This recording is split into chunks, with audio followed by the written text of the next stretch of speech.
नमस्कार विद्यार्थियों, लक्ष्य क्लासेस के ऑनलाइन प्लेटफॉर्म पे आप सभी विद्यार्थियों का बहुत बहुत स्वागत और अभिनंदन है दोस्तों। ठीक है, चलिएगा। तो हम लोग पढ़ रहे हैं दोस्तों बिल्कुल। हाँ, कौन कह रहा है? हाँ बिल्कुल, श्वेता जी ओदिच, गुड मॉर्निंग। हमारे प्रोफेसर साहब भी हमारे साथ जुड़ चुके हैं। दोस्तों हम लोग जलवायु पढ़ रहे हैं और जलवायु के अंदर हमारा चल रहा था राजस्थान की जलवायु को प्रभावित करने वाले कारक। तो देखिएगा दोस्तों, हम पढ़ रहे हैं राजस्थान की जलवायु को प्रभावित करने वाले कारक। और राजस्थान की जलवायु को प्रभावित करने वाला जो पहला कारक है दोस्तों, बहुत सारे कारक हमने पढ़े हैं। अभी हम पढ़ रहे हैं बिल्कुल अभी हम पढ़ रहे हैं दोस्तों अल नीनो। अल नीनो जो राजस्थान की जलवायु को प्रभावित करता है। हम जो पढ़ रहे थे दोस्तों लास्ट तक, वो पढ़ रहे थे अपन अल नीनो पढ़ रहे थे। क्या पढ़ रहे थे अपन? अल नीनो पढ़ रहे थे। और ये वो कल वही नोट्स है जो मैंने कल लिखे थे, वही नोट्स है दोस्तों। उन्हीं को वापस में वहीं से एक्सप्लेन करना पड़ेगा मुझे। देखिएगा, कल हम जहां पर जो नोट्स लिखे थे वहीं से कंटिन्यू कर रहे हैं। देखिएगा, बात करते हैं यहां पर। कल मैंने आपको ये पूरा डायग्राम समझा दिया था। क्या सभी को समझ में आ गया?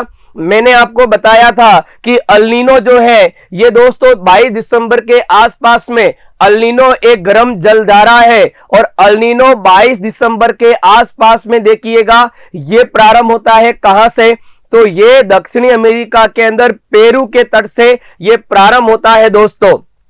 पेरू के तट से ये प्रारंभ होता है। और मैंने आपको बताया था कि देखिएगा यहां से एक ठंडी जलधारा आती है जिसको हम्बोल्ट की जलधारा कहते हैं। कल मैंने जो है कल की क्लास में मैंने ये सारा विद्यार्थियों को अच्छे से समझाया था। उसी के आगे हम बात कर रहे हैं यहां पर। तो देखिएगा यहां से हम्बोल्ट की जलधारा आती है और इससे विपरीत पेरू की जलधारा आती है। दोनों आपस में टकराती है और चक्रवात की तरह ये हवा आगे बढ़ती है। लेकिन कभी कभी ये हम्बोल्ट की ठंडी जलधारा इसका प्रभाव कम पड़ जाता है। इसका प्रभाव कम पड़ने का कारण होता है दोस्तों कि देखिएगा इसको सूर्य ताप कम मिलना। और सूर्य ताप कम मिलता है तो ये कमजोर पड़ती है और ये गर्म धारा जो है ज्यादा प्रभावित होती है। सभी विद्यार्थियों को बहुत अच्छे से पता है, ये मैं कंफ्यूजन दूर कर चुका हूं बिल्कुल। और देखिएगा यहां से अब बात करते हैं, ये अल नीनो की जो धारा है ये सीधी किस ओर चली जाती है? देखिए पूर्वी प्रशांत महासागर से होते हुए ऑस्ट्रेलिया और हिंद महासागर में पहुंच जाती है। अब यहां पर दोस्तों एक बात मेरी बहुत अच्छे से समझना, जिसके बारे में मैंने आपको कल बताया था, पूरा समझाया था। मैंने कहा कि देखिएगा ये हमारा ग्लोब है, मध्य से होकर भूमध्य रेखा जा रही है, यहां से होकर कर्क रेखा जा रही है और यहां से होकर 23.5 डिग्री मकर रेखा जारी है। ठीक बात है। मैंने आपको यह समझाया विद्यार्थियों कि देखिएगा सूर्य की किरण जो है वो किस प्रकार से सूर्य अपनी स्थिति बदल देता है। मतलब पृथ्वी जो है वो सूर्य के चारों ओर जो है एक परिक्रमा पूरी करती है। सूर्य के चारों ओर पृथ्वी एक परिक्रमा पूरी करती है जिसमें वो 365 दिन का समय लेती है। जो मैंने प्रीवियस क्लास में आपको ये जो चार्ट समझाया था और जिसने ये चार्ट समझाया उसकी सारी कंडीशन क्लियर है। चलिए, तो यहां पर दोस्तों देखिएगा बात करते हैं, इस कंडीशन को समझना। सूर्य 0 डिग्री भूमध्य रेखा पर जो है साल में 2 बार चमकता है। पहला देखिएगा 23 मार्च और दूसरा चमकता है 21 मार्च को। और इस दिन देखिएगा पूरी दुनिया में जब सूर्य यहां पर चमकता है तो यहां पर भी किरणें बराबर जाएगी और इधर भी किरणें बराबर जाएगी। दक्षिणी गोलार्ध और उत्तरी गोलार्ध में किरणें बराबर प्रकाश डालेगी। इसलिए 23 सितंबर और 21 मार्च को जो है देखिएगा दोस्तों बात कर रहे हैं। चलिए, तो यहां पर बात करते हैं दोस्तों। देखिएगा ये है हमारी 23.5 डिग्री कर्क रेखा जो भारत के मध्य से होकर जाती है। और यहां पर देखिएगा सूर्य जो चमकता है कब? 21 जून को सूर्य यहां पर लंबवत चमकता है। कब चमकता है? 21 जून को सूर्य यहां पर लंबवत चमकता है। और इस समय भारत के अंदर तापमान बहुत ज्यादा बढ़ जाता है। और मैंने आपको समझाया कि अगर देखिएगा 21 जून को सूर्य सीधा कर्क कर्क रेखा पर लंबवत चमकता है और इस दिन यहां पर बहुत ज्यादा गर्मी पड़ती है। और मैंने आपको प्रारंभ में समझाया कि जब सूर्य की किरणें जहां पर लंबवत और सीधी पड़ती है वहां पर तापमान क्या हो जाता है, वहां पर तापमान दोस्तों बढ़ जाता है। तापमान क्या हो जाता है, बढ़ जाता है और निम्न वायुदाब का केंद्र बनता है। निम्न वायुदाब का केंद्र बनता है। और दूसरी ओर बात करते हैं, यह हमारा हिंद महासागर है और यहां पर देखिएगा क्या स्थित है, समुद्र है हिंद महासागर। तो समुद्र का पानी जो होता है वो क्या होता है, ठंडा। तो यहां पर पानी ठंडा होने के कारण यहां पर उच्च वायुदाब पाया जाता है। क्या पाया जाता है, उच्च वायुदाब पाया जाता है।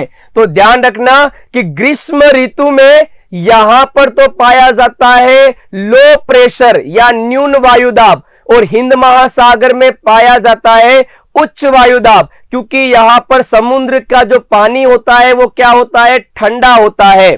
ठीक बात है। चलिए अब यहां पर एक बात अच्छे से समझना। अब नेक्स्ट बात करते हैं। देखिए यहां पर बात समझना दोस्तों कि अल नीनो का प्रभाव तो दिसंबर से प्रारंभ होता है और ये गर्म जलधारा धीरे धीरे देखिएगा पूर्वी प्रशांत महासागर से होते हुए हिंद महासागर तक आ जाती है। ये दिसंबर से अल नीनो की गर्म जलधारा पेरू के तट से शुरू होती है और यहां से होती हुई ये हिंद महासागर तक पहुंच जाती है। और ये हिंद महासागर में कब तक पहुंचती है, तो दोस्तों ये मई जून महीने में पहुंचती है।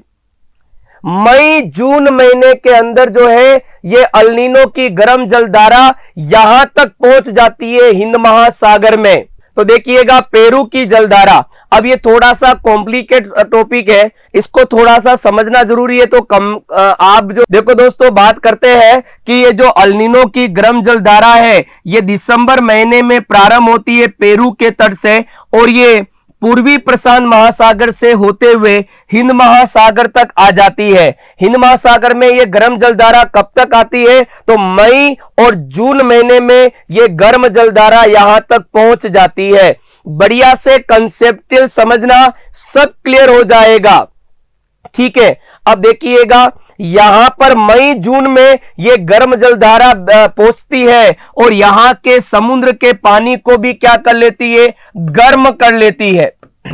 समुद्र के पानी को भी क्या कर लेती है, गर्म कर लेती है। और मैंने आपको बताया कि अल नीनो की जो गर्म जलधारा है ये देखिएगा समुद्र के जल का तापमान, समुद्र के जल का जो तापमान है इसको 5 से 10 डिग्री तक बढ़ा देती है। यानी कि जो पानी यहां पर ठंडा था, इस अल नीनो की गर्म हवाओं के कारण, इस अल नीनो की गर्म जलधारा के कारण हिंद महासागर का पानी मई जून के अंदर 10 डिग्री तक गर्म हो जाता है। कितने डिग्री तक गर्म हो जाएगा, कितने डिग्री तक गर्म हो जाएगा, तो दोस्तों याद रखना 10 डिग्री तक यहां पर पानी गर्म हो जाएगा। जब यहां पर पानी गर्म हो गया और यहां पर भी देखिएगा मई जून में सूर्य की किरणें यहां पर सीधी पड़ती है, क्योंकि यहां से होकर कौन सी रेखा जा रही है, कर्क रेखा गुजर रही है। तो गर्मी में यहां पर भी गर्मी पड़ रही है, तो यहां पर भी लो प्रेशर का केंद्र बन रहा है। ठीक बात है। और यहां पर भी अल नीनो की धारा के कारण यहां का पानी भी गर्म हो गया, तो यहां पर भी दोस्तों कौन सा केंद्र बनेगा, जल्दी से बताओ। तो यहां पर भी देखिएगा उच्च वायुदाब, न्यून वायुदाब का केंद्र बनेगा, न्यून वायुदाब का केंद्र बनेगा। आप खुद देखिए कि यहां का पानी गर्म होता है तो पानी का टेम्परेचर बढ़ जाता है। जब टेम्परेचर बढ़ता है तो लो प्रेशर बढ़ता है, न्यून वायुदाब बढ़ता है। वैसे ही अगर आप भारत के यहां पर बात करोगे मई जून महीने में, तो सूर्य की किरणें यहां पर लंबवत पड़ रही है, तो यहां पर भी गर्मी पड़ रही है, तो यहां पर भी लो प्रेशर का केंद्र बन रहा है और यहां पर भी लो प्रेशर का केंद्र बन रहा है। दोनों लो प्रेशर का केंद्र बनेंगे। अब देखिएगा यहां पर इस कंडीशन को आप समझिए,